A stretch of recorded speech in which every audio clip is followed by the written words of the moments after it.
Hello, hello, hello. Happy Sunday. So I'm going to ramble on today a little bit because I just have a couple things to say. Number one, where did I find joy? This was actually probably a couple weeks ago and it's just sticking with me. But my mom has been undergoing chemotherapy now, as many of you know, for about 7 weeks. She's had her 6th treatment yesterday. And there's a lady at Roger Maris Cancer Center here in Fargo. And just the lady exudes joy, which is what I was talking about last week. And it's almost like the way she walks through the space and the way she dresses and her shoes. And you can just tell, even behind a mask, that she's smiling. She stopped and talked to us the other day and she was wearing like the coolest hippie outfit, right? This like paisley kind of, I don't know, maybe it wasn't paisley, but like tie-dye jumpsuit that was made from like almost t-shirt material. Looked super comfy on a hot day. And so you imagine that she's like this, Berkeley kind of hippie chick because that's how she's dressed. Well, she tells us that she bought it at a motorcycle rally in Sturgis. And so I'm like, again, it's such an example of how we ought not put people in little holes and boxes, because that is not who I imagined her to be. Not that it matters. It's just an example of, let's not put each other in these little boxes, right? And so jumping off from that, we all put each other in boxes and we judge each other. We can't avoid that, but we can sort of bring it in check. What I'm becoming increasingly aware of is our intention.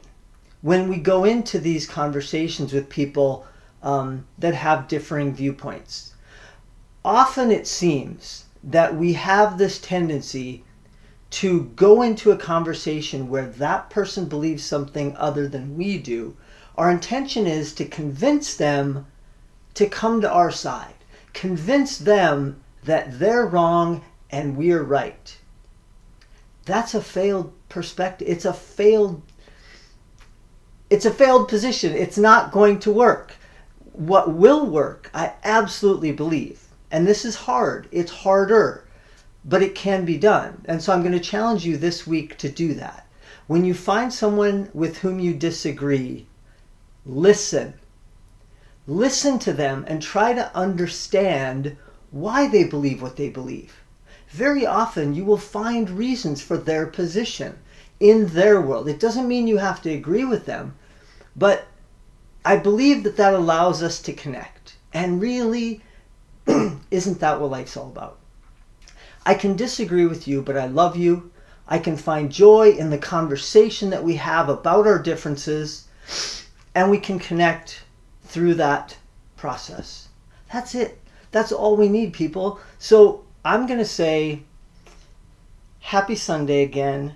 Move into this week, and seriously, when you find yourself trying to convince someone else that you're right, stop. Listen. That's all I got, people. But I really believe that it's going to make a huge difference in bringing us all together again. We talk a lot about polarization and how different we are, but we're not so different. So don't let people convince you that we're different. We're not different. I know lots of you out there watching think I'm a wackadoo liberal. That's okay, right? I think you're a wackadoo conservative. I love you. It's okay. We're all different. And I think we can connect and find ways that we love each other, not in spite of, but because of our differences. So, anyways, happy Sunday again. Love.